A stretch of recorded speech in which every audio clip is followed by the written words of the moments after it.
الله عليها صلى الله عليها ريحانة نبينا صلى الله عليها صلى الله عليها صلى الله عليها ريحانة نبينا صلى الله عليها.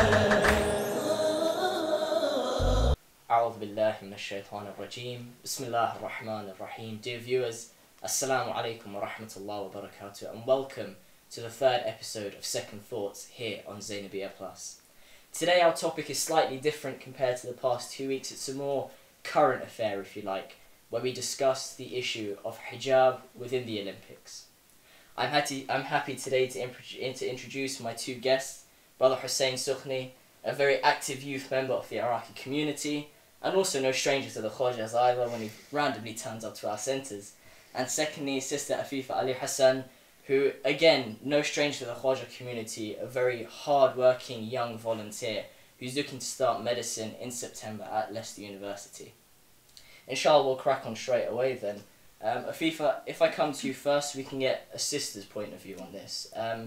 Hijab, Olympics, women participating from the religion of Islam, what are your thoughts? I think it's actually a brilliant thing to have women in the Olympics, because I do think that sports empowers women, and it really allows them to express their individuality and excel at the highest levels. And just because you wear hijab does not mean that you should not be able to do sports. Well, that's my opinion anyway.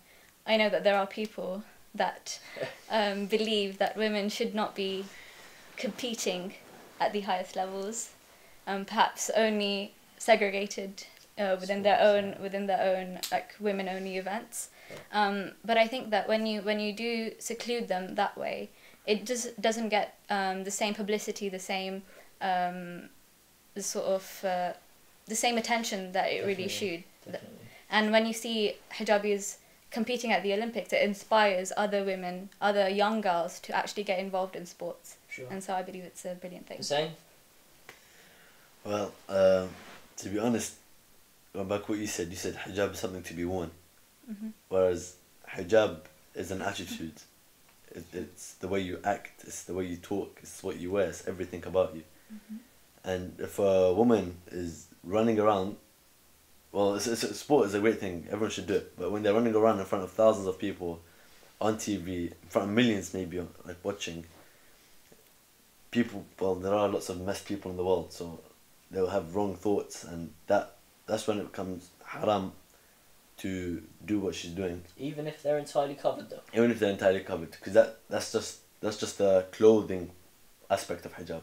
But is sports, I mean, I don't see a woman running as the most attractive thing. I mean, you're sweating and you're completely... It's not about being attractive, sorry. And, well, some people might think that, but you're thinking from a woman's point of view. No, I know what you're saying, but I'm just saying that I think men can exercise a bit of self-control. I do understand the point of hijab is to be modest and to like preserve your dignity, but I don't think that sports necessarily removes that dignity from a woman. I think in fact it makes a woman more, it increases her self-confidence. Sure. And it increases her self-expression. Okay, well, what I'm going to do, we're just going to go through five athletes, women athletes who are wearing hijab that participated or are still participating possibly currently in the Olympics. Each of them wear hijab. We're just going to go through each one by one, the sport that they're involved in, etc. So we start with Saudi Arabia, a sister who's participating in judo at age just 16. And I believe this is Saudi's first ever woman representative, and there was a huge thing about it. Her name is Wujdan Shahrkhani, if I've mispronounced it, I'm sorry. And she is taking part in judo. Now, obviously in judo, completely covered, head to toe almost. Loose clothing as well for that. Yeah. So in terms of the physical hijab, I think, would you agree that's fine, Hussein? Or? Physical hijab, from what I've seen, it's okay. Afifa? Yeah. Fine. And then socially, I think I may have a problem with this one. Okay. I don't know, this is obviously woman handling one another. I don't know. I think that could be a step too far. I don't know, what's your take on it? I suppose it could be, but I don't really think, well, the way judo's played out, even though it's a sort of wrestling, it's not the kind of very like, animalistic wrestling that you get. It's very tactical. It's very like tactical and very considered. Yeah. So I think that's not that much of a problem. So? But Well, I imagine the opposite. I imagine not. with judo, well, to be honest, I agree with you fully on this point. Actually, socially, I find it very unacceptable. But the physical hijab, the way she's wearing it, was preserved well, Yeah. and she was wearing it well. But the fact that she was competing in the Olympics, which I find to be racist, Whoa, because if you go back to the Jordanian boxer, why? Yeah. she was kicked out of the Olympics because she refused to take off her hijab. Yeah, well, that's another issue No, because they forced her to take off her hijab or she would not compete in the Olympics. Yeah, no, because there's obviously been issues with women not being allowed to wear hijab in the Olympics. But when they have been allowed to wear hijab, should they go forward? Is the question here. Because of course there's been many obstacles that women in hijab have faced. For example, the Iranian women's football team was banned from the Olympics because of their hijabs. Yeah. Of course, that ban was overturned, but too late for them to qualify. So I mean, I don't think that's the issue at hand. I think the issue is if they've been allowed, should they go forward? And I think that they should. Okay, well, we'll come on to the Iranian football team in a moment. Okay. We'll go to the second representative from the Saudi state, Sara Attar, inshallah.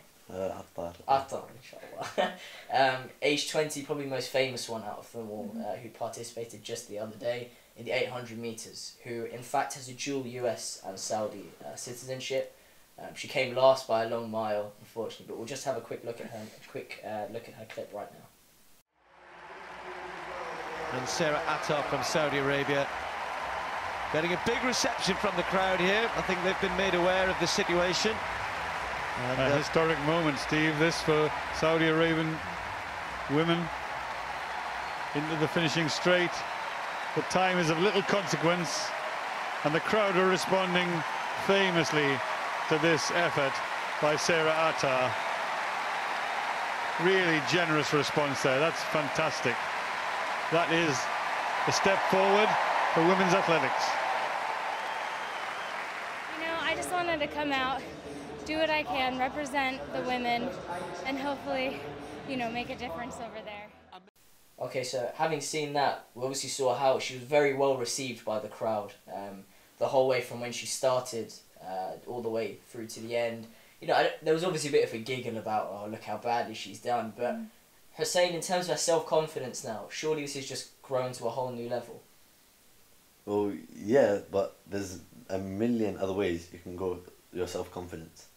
And the fact that you're showboating yourself in front of millions of people in that way, But if it just demolishes the aspect of hijab. The whole idea of hijab just gets thrown out the window. But if her talent lies within sport, like, you know, if someone, alhamdulillah, is blessed to be an incredible cook, of course they're going to show off in their talent of cooking. And that you know, when we come and eat that, you know, chela kebab or whatever, we can be like, wow, this woman's got an incredible cooking technique. But then she might be, well, this one, she obviously wasn't that good. So. No, but to get to the Olympics in the first place is an achievement in have to itself. So qualify. please let's not you know. Your thoughts on it? No, I think it's brilliant that even though she came about a lap, she was last by about a lap. Yeah. But the fact that she qualified for the Olympics, she's an Olympian, and not very many people get to say that. You know. No, it's a very, very good point. I mean, one aspect I did then have a problem with her was, unfortunately, her physical hijab, which was. That's true. I mean, obviously, when you're running, the general kind of stuff you got to wear is tight-ish, air resistance reasons, like in cycling, for example, it's skin tight. But she wasn't exactly wearing the tightest of clothing, but nor was it, in my opinion, loose enough. Would you agree? Could she have done more? Yeah, maybe. I obviously, like, there's always issues with that. Like, to what extent does hijab go? Yeah. Right. So if you're going to be like really, you know, follow it to the T, then it has to be loose. Yeah. Right. But the fact that I think she was actually wearing a headscarf, and I know it wasn't perfect, I just think that it just shows that you can still compete at the highest level. Yeah. Yeah. It's a start, you know. For sure. I mean, We'll now move on to the next one. Very similar case, it was more of just mention her. She also took part in the running, but this time in the 100-meter sprint. 17-year-old now, from Qatar, Noor Hussein Al-Malki. Happy? Good. So she took part in the 100-meter sprint, so again, something very similar to Sara. We then go to Afghanistan, Tahmina Kohistani, 100-meter sprinter again. But then what I do find quite interesting is that many of these countries, I mean, we have Saudi, Qatar, Afghanistan, Oman, Yemen, countries that all enforce Sharia law, yet we see it still being let through. Surely there should have been a slightly, more stricter stance, maybe, Hussein, would you agree, or? Well, with all these countries, you see that their governments are very hypocritical. From what you've seen in the past and what you see now, they force their own people to wear hijab in the way that they want. Sometimes they overdo it. When it comes to the rest of the world, they tell the rest of the world how nice we're treating our women, how good you are. Sure. Until a law gets, the rest of the world hears of a law that women can't drive, for example. Yeah, and something like that gets let slip, and then people just get the wrong idea. Afifa, do you think if there was a hijabi from the GB team, would you be proud to think she's representing us, even if she didn't do well, for example? I don't think that's the main thing, the fact she got there, like we said, or would you feel a bit 50-50?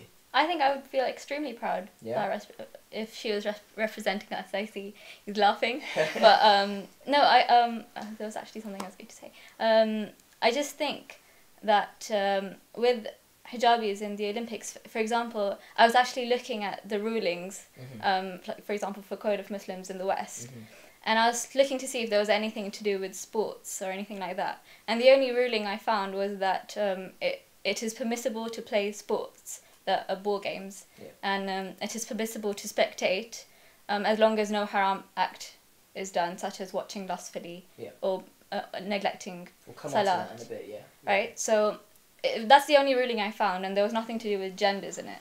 So I find myself questioning, if there's nothing wrong with it, then why not? But I have heard some people say that women shouldn't play sports in front of men, but I haven't seen a ruling on it, so I wouldn't. I mean, the next example I want to bring up is something that I think many people would agree with, that it's fine to do. Obviously, people take hijab to the extent of the niqab and the burqa, and alhamdulillah, this sister was doing fencing where you wear the mask. So, everything was covered, head to toe. Ibtihaj Muhammad from the US. Ibti, as she's known to her friends, is as unique a sight on the fencing circuit as you'll see. A young African-American Muslim woman who chooses to wear a headscarf or hijab while she fences. I'm a practicing Muslim woman, so I knew that growing up I would have to eventually cover, so I wanted to find a sport where, it would be accommodating to my faith. Ibti earned a spot on the U.S. Olympic fencing team last year and says she's vying for one spot up for grabs to represent the U.S. in London in 2012. She didn't actually make it to the Olympics in the end, because there was only one spot left in the women's fencing team that they submit to, and she was second, unfortunately. But she came out, made a few statements saying, why not? I'm literally covered head to toe, there's no problem. Literally no physical contact, just the sabre of the sword, and that's it. Would you say that's fine then, Hussein, that she observed all your criteria? Well, it's not my criteria. But the hijab, what I find personally, for it to be a good, modest hijab, the shape of the body could not be shown, or should not be shown. So if you can see the shape of her body, because you've seen her uniform for fencing, her face was covered and her whole body was covered, you can't see anything. But when the shape of the body is shown, and when there's that kind of movement... But fencing uniforms aren't very tight, they're fairly loose. No, but the idea is they show the shape of the body. Roughly, it's not. It's like a jumpsuit. Yeah. It's not Okay, so if I wear like a really loose jumpsuit, just because I show a shape of trousers that I have two legs. Really alhamdulillah, loose. I have two legs. No, if it's really loose, then that's the difference too. But the fencing ones are not. But do you not think that that's a very impractical view to take of the world? No, I agree there. Unfortunately, Hussein, you're by yourself on this one. Well, look at our shit, but being by ourselves for years. You lost me there, actually. in the fence, in the bodysuit, is it good enough, or is it loose enough? I go back to my open. The one that I saw, to be honest, it can be better. Mm-hmm. But why compete in Olympics when there's other sports you can compete in? You can do fencing, but not so openly in front of so many people. Okay. But the point is that the Olympics is the pinnacle of all sporting achievement. Yeah. And so to get to the Olympics is an achievement in itself. You can say that about many things, and then the sisters can say that's the pinnacle of this and this. Let's do it. When that could be violating the hijab. Okay, I just want to flip it now. I think when we think about hijab, we always think women, but we have to observe our own saying. We've had, for many years in the Olympics, for the World Cup, for the Euros as well, we always have Muslim men participating. Navel to knee is the ruling, covering from navel to knee. In most sports, that's pretty much adhered to, roughly. I mean, Ali Al-Habsi plays for, I think, Wigan, the keeper, he observes it, you know. There are many sporting professions that do observe it, but is it right, would you say, FIFA, that, you know, we're given this view that it's fine for us to take part, but for you guys there's always a raised eyebrow? Why not a raised eyebrow for us? Well, obviously for men it's a bit different, because the whole aspect of hijab for men is there is obviously a physical aspect of hijab for men, but it's more for men, I would say, a social and a self-restraint point of view for men. Yeah. And so with sports, obviously there's no question of that. The only thing I would say is that obviously there are some sports where you know, men, the uniform for men isn't a hijab. Bring up diving, for example, diving, athletics. Yeah. You know, there are quite a few, and so I think we often overlook the fact that there are men that, you know, are violating the rules of hijab, as opposed to women. Hussein, if you got to the Olympics with your shocking football ability, would you participate? Participate in full dish dasher, Yeah? I think. Yeah, that would be a good idea, actually. What would you do? I mean, you could get away with jogging bottoms as opposed to shorts. I don't know. Would you long wear shorts. Yeah, you could wear, I think, longer shorts. But for is there a restriction though? Because is there a restriction on the length? No, I mean, or is there's it, a lot of it football just players who wear very long shorts and pull up Really? the socks the whole way, pretty much, where you can barely see the difference. okay? Saying, is that fine by you that Well, we're participating in front of? I think there's no problem participating, but there are those sports like swimming or Diving and stuff. diving and that kind of stuff where you can see everything, which is a bit awkward. But well, there's the sports where the hijab is taken seriously, like in basketball where they wear the really long very shorts, long, and boxing. or the as well, boxing. yeah. But as you say that, you know, it's about social hijab and stuff like that. So if women can't take No, part, but sports is mustahab. yeah, but the thing is that the Olympics is broadcast to the world, so women will be watching you. So is And what it if right there's for one- women But to watch women's men? temptations are different to the men's temptations, to be honest. Okay, well, You don't think like a woman, as you were saying. always a good sign. It was a good sign, yeah, very good sign. The example that you brought up a few moments ago, the Iranian women's football team, who again, they were participating, their kit was fully hijab, fully Iranian style, you know, impressive stuff, and unfortunately FIFA stopped them in their tracks and said, no, I think they said moments for their game with, I think maybe Jordan, I think they were playing, I'm not 100%, but moments before their qualifying game, they said, you can't play it because this violates this conduct, and the rule that they pulled out was that there's a rule in that the kits and the uniform that the teams wear cannot incite anything to do with race, religion, and there was a third one. I thought there was something to do with health and safety issues so as the well. other issue that in that something to do with the neck being covered in case it's pulled and then strangled, blah blah blah. That's ridiculous.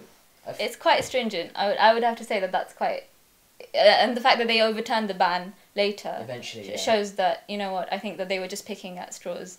And the point is that if there is an Iranian football women's team, then does that not show that Iran is sanctioning being the biggest Sharia law being the only example of a Sharia law country, the fact that they are allowing an Iranian women's team to go forth, does that not, or do you think that they are wrong in that? I think they're wrong in a lot of things, but okay.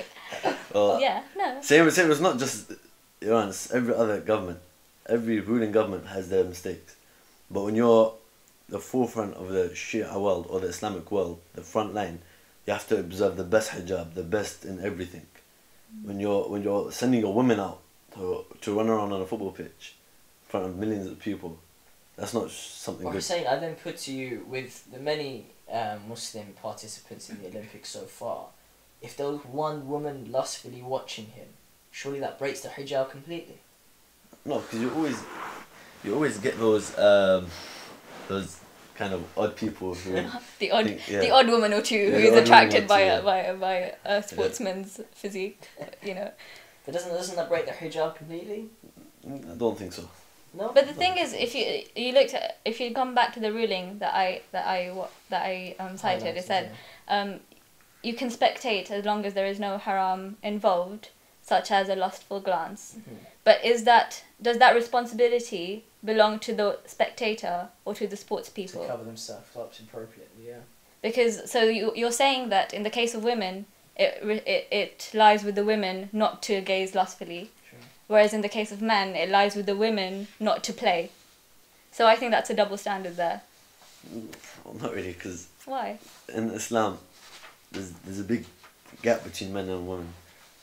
Yeah, there is, but there's always a chance that a woman watching sports. Yeah, there's a small chance compared to the when a woman plays a sport. How much percentage of the men will be watching lustfully? Realistically, I say don't think, 80, but I don't 90%. think with athletics or with football. I accept the fact with, for example, artistic gymnastics. That's a completely different story, right?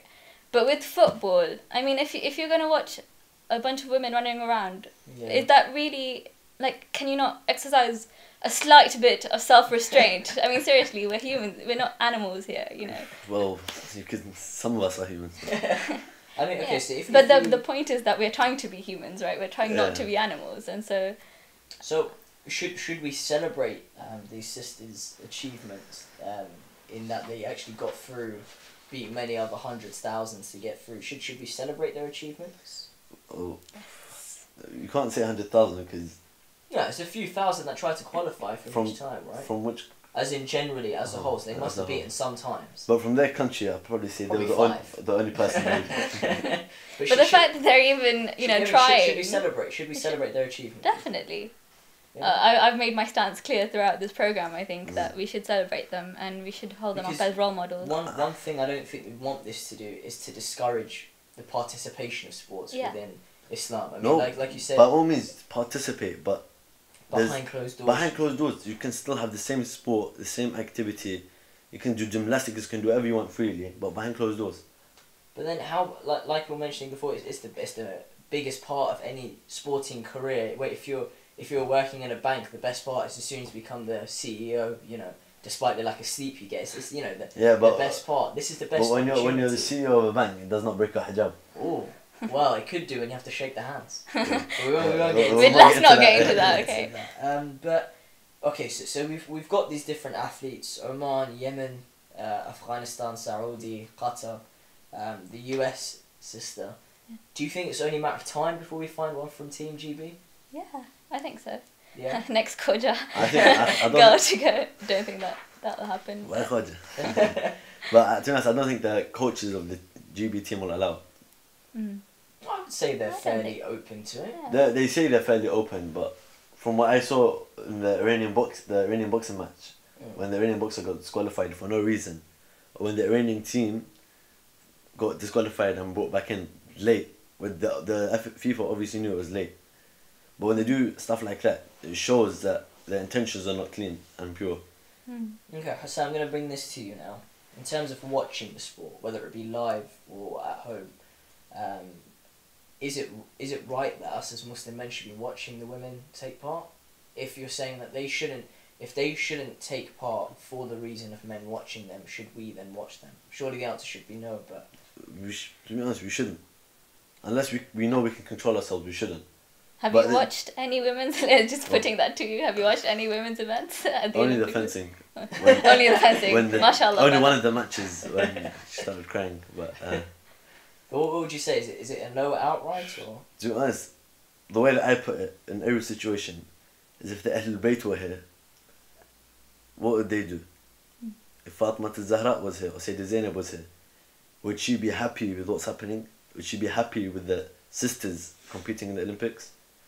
And the same for the brothers. If Ali ibn Abi Talib was here, do you think he'd compete in the Olympics or allow, like, not compete in the Olympics? He'll probably get gold in everyone. Gold in everyone. But would he allow the brothers of our community to enter the Olympics? And I think, yeah, he would. But if Fatima Zahra was here, she wouldn't be too happy, to be honest. Do you agree? The thing is that I think that you can't compare Sayyidah Fatima with every single other woman in the world. She is the pinnacle. So it's not about comparing. It's about... But the level that we're at. If we're true followers of the Ahlul Bayt, then whatever they believe we should follow. Whatever they tell us to do, we should follow.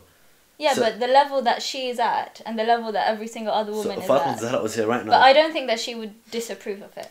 I don't think so. So if Fatima Zahra was here, she sees all these sisters from the Islamic countries doing 400 meters or playing football. Do you think she'll be happy? Do you think she'll support it? How about archery? With archery being mustahabat from Rasulullah, swimming being mustahabat from Rasulullah, horse riding as well. Yeah, but did Rasulullah say in front of millions of men watching? He didn't say anything. He didn't specify. Yeah, but you can't use that as a loophole. You've got to look at his other hadith and bring it together. Sure. Okay, fair enough. One thing I do get worried about is, obviously, alhamdulillah, we have huge opportunity as brothers to take part in sport. Many different clubs. Do you agree that when we attend some of these clubs, if there's women there, we should be playing mixed doubles and stuff like that? Is it right? I don't think mixed doubles.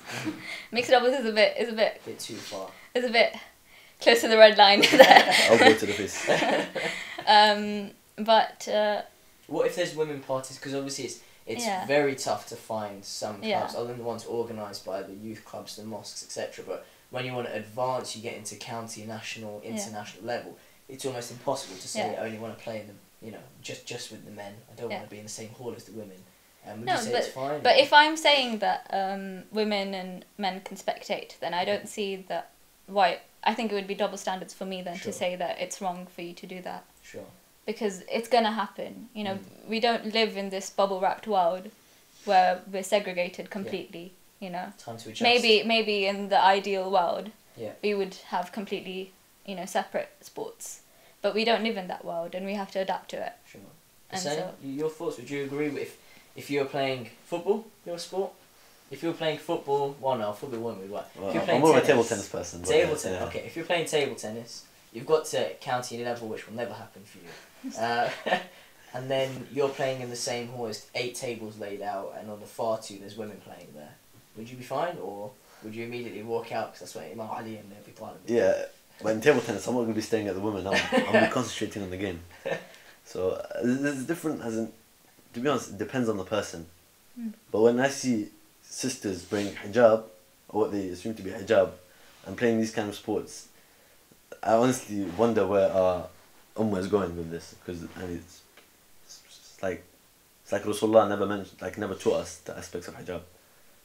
I don't know how they're running around, because hijab, like we said earlier, it's not. Bring me a ruling. Okay, maybe there is a ruling. It doesn't need a ruling. It needs the hadith. It does need a ruling, because if it's not haram, then you can't make it haram. Sure. It's not, I never said it was haram. But you are saying that it's wrong for women to participate. I'm saying they're not acting or not using the right hijab. I never said it was haram. They can, I advise women to do sports. No, I like it when people do sports, but it doesn't have to be in front of thousands of millions of men. Yeah. They can do it. No, I get that point. I get that's There's nothing fair wrong enough. with sports. Like you said, Rasulullah says that it's mustahab to do sports. We should do archery, swimming, horse riding. It's mustahab. Yeah. But there's maybe not take it to that extent. not take it to that extent. Get to that point where we may be missing things there. I mean, the other part of the ruling that you said was missing salah. Yeah. Now, obviously, if your practice starts at 12 and finishes at 2 p.m. Dhuhr time, unless if it's winter, it's 11:50. We're going to miss it. How strictly do you think we should take this ruling? Because obviously sometimes you delay salah by an hour because maybe you're busy doing something. Should we take it to the rule, but that if your practice is during the time that salah sets in, we don't play? Yeah. Complete full stop. So no, don't play if they allow you to practice your pray your salah, then come back. If that's okay. Would you agree? Yeah, because I mean, obviously salah is the most important part of our fundamental pillar of our religion. So as much as possible, if you can, take a break out. Don't say, okay, I'll finish my training and then go pray. So if you have the opportunity to take a break out, but then of course if you can't, then you do have the whole time. You have the whole time until Maghrib to pray Dhuhr and Asr. So it's up to you and your level of your religion. So whichever one is, you know, for you. Would you say, I think there's only a question that you could really answer from between us three, the participation levels of sport within the sisters, within the women, is it to the level that it should be, in terms that, you know, we should be keeping fit, we should be keeping in good shape, should be healthy? Is it up to that level yet, or are people very much discouraged by it? I think with girls in our community, we don't play sports as much as we should. I think that they're not encouraged to get into sports, and I think there is a desire to play sports within the girls. You know, especially now, like as we progressed, like there's definitely a lot of girls that are really good. Yeah. You know, at their respective sports, but the opportunities are not given to them to actually practice that, you know, the way they want to in comfort. You know, if they don't want to play in mixed clubs, you know, then there should be clubs that are only sisters. So, for example, I help out with running sports within our community. But the problem is that it's never the time that's convenient for everybody. And so you'll always have some people that are missing out. Definitely. And so I think that you just need to raise awareness. Encourage it, definitely. Like, I don't think it's encouraged as much as it should be. Sure. I think I think this is a bit of an older mentality. It's not so much prevalent now, but the fact that, you know, girls should be girly or womanly and not be, you know, like playing sports and stuff like that. I think that's slightly older now. It's not as prevalent now. To break out of it. For sure. But yeah, I think that definitely it's something that needs to be improved within our communities. Same from the lad side. I think plenty of opportunity for us. Too much sports. Too much sports. Well, alhamdulillah, I think that is unfortunately all we have time for. Thank you very much to both of you. I think definitely kept the debate to a nice level. Not too much arguing. Inshallah, it's a time. Inshallah, for next us. time we'll argue. Inshallah, on a more controversial topic. Yeah. But no, we definitely look to encourage sport from all angles. Of course, keep it as halal as possible. If you do get good at it, maybe you can speak to a representative of Al Sistani, or anyone you do, or Taqleed of, inshallah, can make a ruling for you. But no, thank you very much to both of you. Inshallah, may Allah bless you during this holy month and these holy nights that we're currently going through. Please remember the channel in your prayers and the website in your prayers. We'll inshallah see you for the next episode, which will be released next week. Thank you very much for joining us once again. Wassalamu alaikum wa rahmatullah wa barakatuh.